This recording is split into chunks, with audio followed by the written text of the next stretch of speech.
মেটালের সৌজন্যে কৃষি সংবাদ সুজলা সুফলা।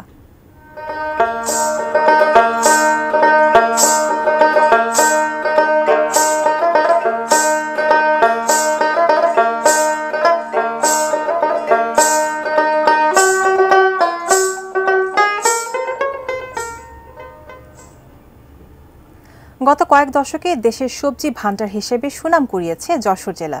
সারা বছর আবাদ হয় বিভিন্ন ধরনের সবজি, যা স্থানীয় চাহিদা মিটিয়ে চলে যাচ্ছে পুরো দেশেই। তবে যশোরের সবজি সাধারণের মন ভরালেও যথাযথ দাম না পেয়ে হতাশায় ভুগছেন চাষিরা। যশোর থেকে নজরুল ইসলাম মল্লিকের পাঠানো তথ্য ও ছবিতে ডেস্ক রিপোর্ট। দেশের অন্যতম বৃহৎ সবজি বাজার যশোরের ৭ মাইল বাড়িনগর। এখানে বছরে সবজি কেনা বেচা হয় প্রায় ৫০০ কোটি টাকার। যশোর শহর থেকে ১০ কিলোমিটার দূরের ৭ মাইল বাড়িনগর সবজি হাটটি প্রতিদিনই বসে। আর এই বাজারে সরাসরি কৃষকদের কাছ থেকে সবজি কিনে নেন পাইকাররা। ফলে ক্ষেত থেকে সবজি তুলে তা বাজারজাত করতে ব্যস্ত সময় পার করেন বাড়িনগর, চূড়ামনকাটি, হৈবতপুর, আব্দুলপুর সহ আশেপাশের এলাকার কৃষকরা। আর এই সবজি তাদের কাছ থেকে নিয়ে পাইকাররা বিক্রি করেন ঢাকা, চট্টগ্রাম সহ দেশের বিভিন্ন স্থানে। এই মালটা কিনছি ৫ টাকা কেজি, ১২ টাকা করে বিক্রি করবো খরচ খরচা দিয়ে। শীতের মৌসুমে বাহারি রঙের সবজির সমারোহ বাজারে, তবে এর ছোঁয়া লাগেনি কৃষকদের মনে।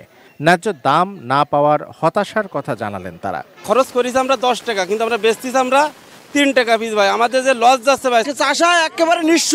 আনলি বিক্রি হচ্ছে না, কালকে একবার আমরা ফেলে চলে গেছি। মানে ধনের ভাতা ১৫ টাকা ১০ টাকা কেজি। এই মাল আবার বাড়ি ব্যাকে নিয়ে চলে যাওয়া লাগতেছে, গরু ছাগলের খাল লাগতেছে। জেলা কৃষি সম্প্রসারণ অধিদপ্তর জানিয়েছে, চলতি বছর শীতকালীন সবজি চাষের লক্ষ্যমাত্রা ছিল ২০,০০০ হেক্টর জমিতে। আর এবার সরবরাহ ভালো থাকায় বাজারে সবজির দাম কিছুটা কম। চাহিদার তুলনায় এখন বাজারে সরবরাহ বেশি, এটা সাধারণ ভোক্তাদের জন্য একটা plus point.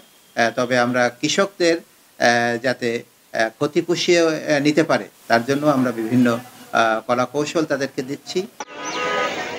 Shamsul Arefin, desk report, ATN news.